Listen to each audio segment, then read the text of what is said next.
আসসালামু আলাইকুম সুপ্রিয় দর্শক। আজকের পর্বে আপনাদেরকে স্বাগত জানাচ্ছি। সাধারণত আমরা বাঙালিরা রমজান মাসে ইফতার ডেজার্ট বলতে বুঝি দই, জিলাপি, বুন্দিয়া ইত্যাদি এগুলোকেই। সারা বছর আমরা এগুলো খাই বা না খাই, কিন্তু রমজান মাস আসলে কিন্তু একবার হলেও আমরা ইফতারের সময় এই রেসিপিগুলো অ্যারেঞ্জ করি। তো যেহেতু রমজান মাস চলে এসেছে, তাই ভাবলাম আপনাদের সাথে আপনাদের এই পছন্দের রেসিপিগুলো শেয়ার করি। তা আজকে আমি আপনাদের সাথে শেয়ার করব ১ কাপ বেসন দিয়ে দোকানের মতন ঝরঝরে এবং রসালো বুন্দিয়া কিভাবে তৈরি করা হয়। তাই মনোযোগ সহকারে পুরো ভিডিওটা শেষ পর্যন্ত দেখতে থাকুন। তো শুরুতেই বুন্দিয়া বানানোর জন্য আমার প্রয়োজন ১ কাপ বেসন। তো এখানে আমি ১ কাপ বেসন নিয়ে নিয়েছি আর এটাকে একটু ভালো করে চেলে নিচ্ছি। বেসনকে চেলে নিলে যে উপকারটা হবে, খুব সহজেই দলাগুলো ভেঙে যাবে আর খুব সহজে পানির সাথে মিশে যাবে আর ভালো একটা ডো তৈরি হবে। তো এখানে আমি যে কাপের মধ্যে মেপে বেসন নিয়েছিলাম, ঠিক সেই কাপের মধ্যে আমি পানি নিয়ে নেব। তো আমি এখানে ১ কাপের মধ্যে অর্থাৎ ৪ ভাগের ৩ ভাগ আমি পানি নিয়ে নিয়েছি। তো আমি অল্প অল্প পানি দিয়ে খুব সুন্দর একটা ব্যাটার তৈরি করে ফেলবো। আর যদি আপনারা পারফেক্ট বুন্দিয়া তৈরি করতে চান, তাহলে অবশ্যই খেয়াল রাখতে হবে যে ব্যাটারটা যেন একদম পারফেক্ট আর সুন্দর হয়। কেননা অনেকে পানি বেশি দিয়ে দেয়, আবার অনেকে পানি কম দিয়ে দেয়, যার কারণে কিন্তু ব্যাটারটা গোলা ঠিক মতন হয় না। তাই ব্যাটার গোলার সময় ভালোভাবে খেয়াল রাখতে হবে। তো এ পর্যায়ে আমি দিয়ে দিচ্ছি ১ টেবিল চামচের মতন ঘি। চাইলে আপনারা ঘির পরিবর্তে অয়েলও ব্যবহার করতে পারেন।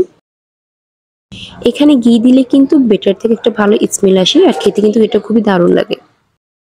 তো ঘিয়ের সাথে ব্যাটার ভালো করে মিশিয়ে নিচ্ছি। ডো তৈরি করা সম্পূর্ণ শেষ হয়ে গিয়েছে। তো আমি ডো থেকে কিছু অংশ এক সাইডে সরিয়ে রাখবো। সাধারণত খেয়াল করে দেখবেন দোকানের বুন্দিয়াগুলো কিন্তু বিভিন্ন কালারের হয়ে থাকে, যেমন লাল, হলুদ, কমলা ইত্যাদি বিভিন্ন রঙের হয়ে থাকে, যেটা দেখতেও কিন্তু খুব ভালো লাগে। যেহেতু আমি দোকানের মতো একটা পারফেক্ট লুক আনার চেষ্টা করছি, তাই আমি যে অংশটা সরিয়ে রেখেছি সেখানে এখন আমি একটু ১ টেবিল চামচ ফুড কালার দিলাম। চাইলে আপনারা এটাকে স্কিপও করতে পারেন, এক কালার দিয়েও আপনারা তৈরি করতে পারেন। তবে এখানে ফুড কালার অ্যাড করলে কোনো টেস্টও বাড়বে না, কোনো গ্রানও হবে না, কিছু হবে না, জাস্ট সৌন্দর্য বৃদ্ধির জন্যে। তো আমার ফাইনালি হয়ে গিয়েছে, এখন আমি এগুলোকে ভেজে নেব। তবে ভেজে নেওয়ার আগে আমি একটু চেক করে নিচ্ছি আমার তেলটা কতটুকু গরম হয়েছে। তবে অবশ্যই খেয়াল রাখতে হবে বুন্দিয়া ভাজার আগে যেন তেলটা ভালো করে গরম হয়ে নেয়, তাহলে বুন্দিয়াগুলো পারফেক্ট তৈরি হবে। নিচ থেকে বুন্দিয়াগুলো উপরে ভেসে উঠছে, তাই বোঝা যাচ্ছে যে আমার তেলটা গরম হয়ে গিয়েছে।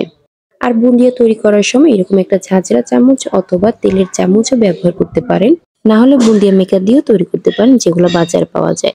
তো এখন আমি বুন্দিয়া ভেজে নেব, যেটার প্রথমে আমি এখন যে ছিদ্রযুক্ত চামচটা দেখতে পাচ্ছেন, সেটার মধ্যে কিছু পরিমাণ আমি ব্যাটারটা দিয়ে দিলাম। তবে অবশ্যই খেয়াল রাখতে হবে চামচটা যেন ৫ থেকে ৭ ইঞ্চি উপরে উঁচা থাকে। তবে বেশি উপরেও না, আবার বেশি নিচেও না, অর্থাৎ মাঝামাঝি আকারে থাকতে হবে। যদি আপনি বেশি নিচু করে দেন, তাহলে কিন্তু বুন্দিয়াগুলো বেশি চ্যাপ্টা হয়ে যাবে আর এগুলো দেখতেও কিন্তু পারফেক্ট হবে না। যখন চামচের মধ্যে ডোগুলো ঢেলে নেবেন, তখন কোনো ঝাঁকাঝাঁকি নড়াচড়া করা লাগবে না। চামচের ছিদ্রগুলো দিয়ে অটোমেটিক্যালি ডো গুলো পড়তে থাকবে তেলের উপরে। আর এটা ভেজে নেওয়ার সময় একটু খেয়াল রাখবেন যে কোনোভাবে যেন এটা পুড়ে না যায়। তো আমার বুন্দিয়া কিন্তু প্রথম স্টেপটা ভাজা হয়ে গিয়েছে, আপনাদেরকে আমি দেখিয়ে দিলাম। তো আমি দ্বিতীয় স্টেপের মধ্যে আবার দিয়ে দিলাম বুন্দিয়াগুলোকে। এইভাবে আমি আস্তে আস্তে সবগুলো বুন্দিয়া ভেজে নেব। অনেকে এই সহজ বুন্দিয়াটা তৈরি করা টিপসগুলো জানেন না, যার কারণে আপনারা অনেক কঠিন করে ফেলেন। এই যে পানির পরিমাণ কতটুকু দিতে হবে ব্যাটার তৈরি করার সময়, তেল গরম হয়েছে কিনা, এই সবগুলো একটু ভালো করে খেয়াল করতে হবে। তাহলে একদম পারফেক্টলি আপনার বুন্দিয়াটা তৈরি হবে। তো কথা বলতে বলতে কিন্তু আমার এক অংশ শেষ হয়ে গিয়েছে। তো আমি সেম প্রসেসে এখন দ্বিতীয় অংশের বুন্দিয়াগুলো দিয়ে দিচ্ছি। তো আমি ব্যাটার মধ্যে যে রেড কালারটা অ্যাড করেছি, সেই ব্যাটারটা এখন আমি দিয়ে বুন্দিয়া তৈরি করছি। তবে আমি আপনাদেরকে আবারও রিকোয়েস্ট করছি, যখন আপনারা চামচের মধ্যে ডোগুলো ঢালবেন, তখন চামচকে কোনোভাবে নাড়ানাড়ি করবেন না। কারণ আপনি যদি চামচকে নাড়ানাড়ি করেন, তাহলে কিন্তু ছোট ছোট যে বুন্দিয়াগুলো পড়তো, সেটা একটার সাথে আরেকটা লেগে বড় আকারের বুন্দিয়া তৈরি হবে। আর তখন সেটা বুন্দিয়ার পরিবর্তে মিষ্টি হয়ে যাবে। এই বুন্দিয়াগুলো কিন্তু খাওয়ার থেকে বেশি সুন্দর লাগে আপনার দেখতে, কেননা এই বুন্দিয়াগুলো ছোট ছোট আকারের হয়ে থাকে আর বিভিন্ন ধরনের কালারও হয়ে থাকে। তবে চাইলে আপনারা এটার পরিবর্তে বিভিন্ন কালারও অ্যাড করতে পারেন, আমি শুধু রেড কালারটা অ্যাড করেছি। যাই হোক, ফাইনালি আমার বুন্দিয়াগুলো কিন্তু তৈরি হয়ে গিয়েছে। আপনারা দেখতেই পাচ্ছেন। এটা কিন্তু খুবই ঝরঝরে। এই যে আমি আপনাদেরকে হাত দিয়ে উঠিয়ে দেখাচ্ছি। খুবই ঝরঝরে। তো এখন আমি পরবর্তী স্টেপে চলে যাচ্ছি চিনি শিরা তৈরি করার জন্য। তো আমি শিরা তৈরি করব, যার জন্য আমি এখানে ১ কাপ চিনি নিয়ে নিয়েছি। আর সেই কাপের মধ্যে আমি নিয়ে নিলাম 1/2 কাপ পানি। তো আমি এখানে শিরাটা তৈরি করছি শুধুমাত্র ১ কাপ বেসনের পরিমাণ অনুসারে। যদি আপনি এর থেকে বেশি বেসন দিয়ে তৈরি করেন বুন্দিয়া, তাহলে আপনাকে শিরার মানটাও বাড়াতে হবে। তো আমি মিডিয়াম হাই আঁচের মধ্যে একটা চামচ দিয়ে এভাবে নেড়ে চেড়ে আর ভালো করে একটা বলক তুলে নেব। আর অপেক্ষা করব খুব ভালো করে একটা বলক আসার জন্য। তো বলক তুলে আসার পর সাথে সাথে চুলার আঁচটা বন্ধ করে দিয়ে দিলাম। আর এখানে একটু ১ চামচের মতন লেবুর রস দিয়েছি। শিরাটা যেন না জমে যায় তাই আমি লেবুর রসটা দিয়ে দিলাম। আর এখানে দিয়ে দিচ্ছি ১ টেবিল চামচের মতন ঘি। চাইলে আপনারা রোজ ওয়াটারও দিতে পারেন, তবে আমি এখানে দিয়ে দিলাম ঘি। যার কারণ হচ্ছে একটা সুন্দর ফ্লেভার আসা।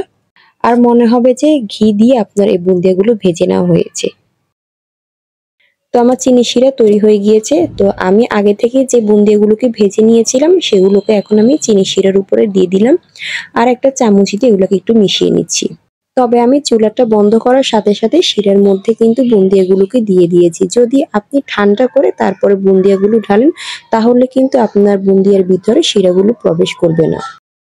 তো আমাদেরকে কিছুক্ষণের জন্য অপেক্ষা করতে হবে, কেননা এখানে শিরার পরিমাণটা কিছুটা বেশি, তাই যতক্ষণ না পর্যন্ত টেনে না নিচ্ছে ততক্ষণ অপেক্ষা করতে হবে। তাই এর জন্য আমি একটা ঢাকনা দিয়ে দিয়েছি। চাইলে আপনারা চুলার আগুনটাকে মিডিয়াম আঁচে দিয়ে ঢাকনা দিয়ে ১০ মিনিটের মতন রাখতে পারেন, অথবা আপনারা ১ ঘন্টার মতন অপেক্ষা করতে পারেন। ফিরে আসলাম ১ ঘন্টা পরে। দেখতেই পাচ্ছেন আমার কিন্তু সম্পূর্ণ শিরা টেনে নিয়েছে। দেখতেই পাচ্ছেন ভিতরের রসগুলো ঢুকেছে আর কতটা ফুলে গিয়েছে। এখানে যতটুকু সময় লেগেছে তার থেকে আরো কম সময় লাগবে যখন আপনি নিজে ঘরে তৈরি করবেন। তো চেষ্টা করেছি খুবই সিম্পল ভাবে এই রেসিপিটা আপনাদের সাথে শেয়ার করার জন্য। তো আশা করছি আজকের ভিডিওটা আপনাদের খুবই ভালো লাগবে। আর যদি ভিডিওটা ভালো লেগে থাকে অবশ্যই চ্যানেলটিকে সাবস্ক্রাইব করবেন এবং পাশে থাকা বেল আইকনটি ক্লিক করবেন। আর অবশ্যই জানাবেন আজকের রেসিপিটা কেমন হয়েছে। যদি ভালো লেগে থাকে অবশ্যই কমেন্ট বক্সে গিয়ে জানাবেন। তো ভিডিওটা আজকে এই পর্যন্তই। আবার দেখা হচ্ছে নতুন একটা ভিডিও নিয়ে।